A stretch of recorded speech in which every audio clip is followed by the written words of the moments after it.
Trong màn đêm tĩnh lặng, dưới ánh đèn lập loè, côn trùng đêm liên tục lao vào ánh sáng, hết lần này đến lần khác, cho đến khi kiệt sức. Thoạt nhìn, đây giống như một sai lầm, nhưng nếu thật sự là sai lầm, tại sao tiến hóa vẫn giữ nó lại suốt hàng trăm triệu năm? Vì sao một hành vi có vẻ dẫn thẳng đến cái chết lại được truyền từ thế hệ này sang thế hệ khác?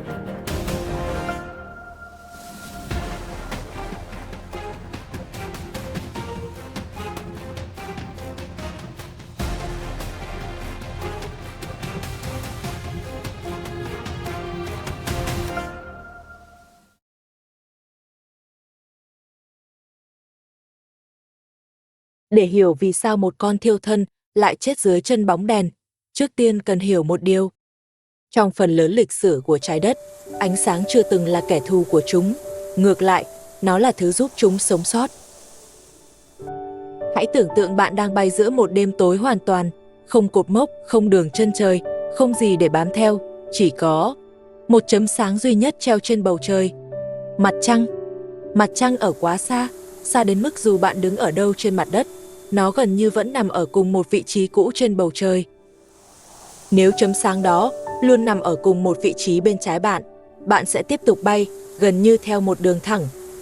Vài giây trước, bạn thấy nó ở bên vai trái, vài phút sau, nó vẫn ở bên vai trái, nghĩa là bạn không hề đi vòng quanh, bạn đang tiến về phía trước. Côn trùng đêm cũng làm điều tương tự, với chúng, thế là đủ, nguồn sáng vẫn ở đúng vị trí, nghĩa là đường bay vẫn đúng, không cần biết mình đang ở đâu, không cần biết phía trước là gì. Suốt hàng triệu năm, mọi cá thể làm theo quy tắc này đều có cơ hội sống sót cao hơn. Thế là, quy tắc ấy được giữ lại, hết thế hệ này đến thế hệ khác. Cho đến ngày nay, một con côn trùng vừa chui khỏi kén cũng đã mang sẵn cách định vị đó trong hệ thần kinh. Các nhà khoa học gọi đó là cơ chế giữ góc với nguồn sáng. Và trong thế giới nguyên thủy, nó hoạt động gần như hoàn hảo. Cách định vị này chưa từng phản bội chúng. Nó dẫn đường cho vô số thế hệ côn trùng xuyên qua bóng tối. Nhưng rồi, một nguồn sáng mới xuất hiện. Khi con người bước vào thế giới và tạo ra bóng đèn điện, quy tắc từng giúp chúng bay thẳng suốt hàng triệu năm, bắt đầu gặp vấn đề. Khác với mặt trăng ở khoảng cách vô cực, bóng đèn nhân tạo nằm ngay trong tầm bay của côn trùng. Vì ở quá gần, các tia sáng của nó không còn song song nữa, mà tỏa ra mọi hướng theo hình nan quạt. Lúc này, một con côn trùng đêm tiến vào vùng sáng. Nó hoàn toàn không biết luật trời đã đổi. Hệ thần kinh của nó vẫn tự động thực hiện quy tắc cũ, giữ nguồn sáng ở một vị trí cố định trên võng mạc. Nhưng vì nguồn sáng bây giờ ở quá gần, hướng của các tia sáng liên tục thay đổi theo từng sải cánh của con vật. Để giữ được vị trí tương đối ban đầu với đốm sáng đó, cơ thể con vật buộc phải liên tục rẽ hướng vào trong. Và chính khoảnh khắc đó, cái bẫy khép lại. Mỗi lần cố sửa hướng, nó lại vô tình kéo mình gần bóng đèn hơn một chút. Quỹ đạo của nó bị uốn cong thành một đường xoắn ốc. Đường xoắn ốc này cứ thế siết chặt dần, và đích đến cuối cùng của nó chính là tâm của bóng đèn.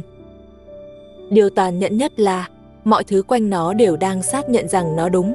Ánh sáng ngày càng rõ hơn, mỏ neo ngày càng dễ nhìn hơn, tín hiệu ngày càng mạnh hơn, không có bất kỳ cảnh báo nào xuất hiện, không có đèn đỏ, không có báo lỗi, không có cảm giác rằng nó đang lạc đường.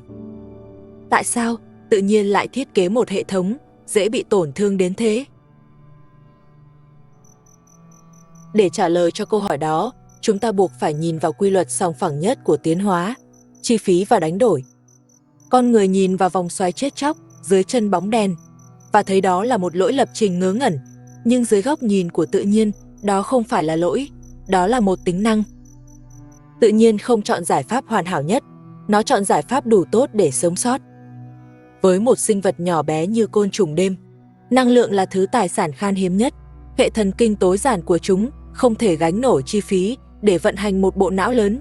Nó không thể vừa bay, vừa phân tích xem đốm sáng kia là gì, vừa tính toán xem hướng đi này có an toàn hay không.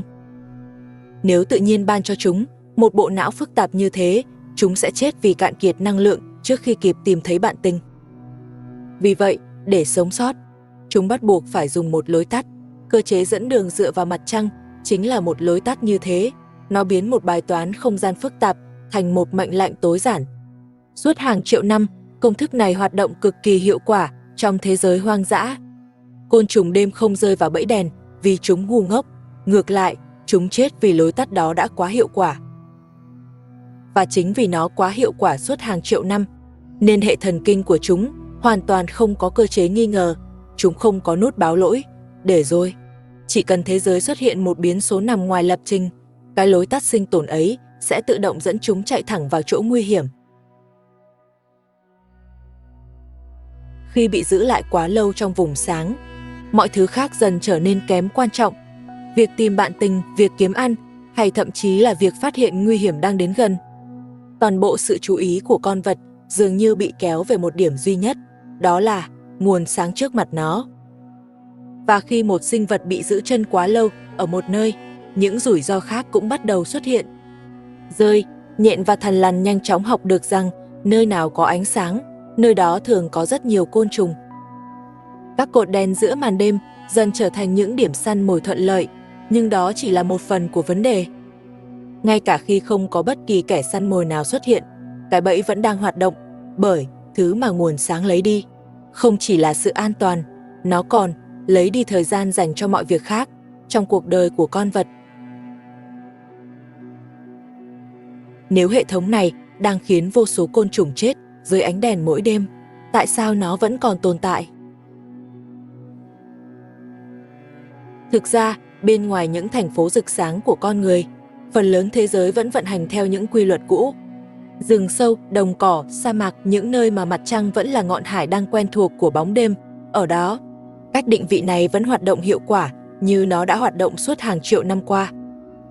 Và tiến hóa không yêu cầu một hệ thống phải hoàn hảo, nó chỉ cần hệ thống đó hoạt động đủ tốt trong phần lớn thời gian.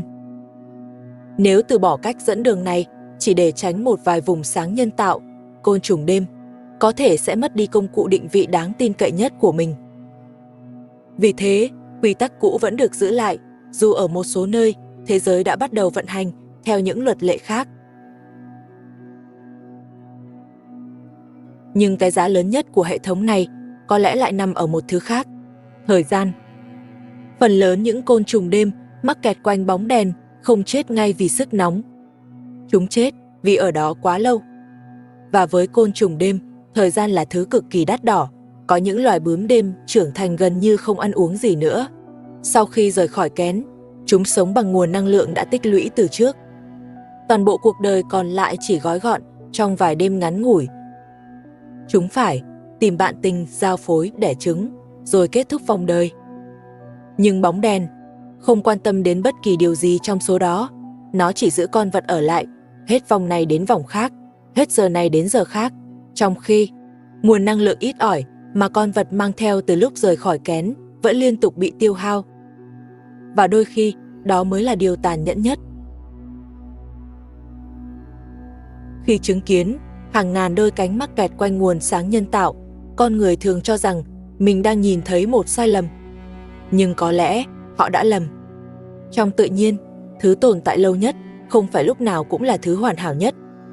Côn trùng đêm không bị đánh bại bởi một chiến lược tồi, chúng bị đánh bại bởi một chiến lược từng hoạt động quá tốt.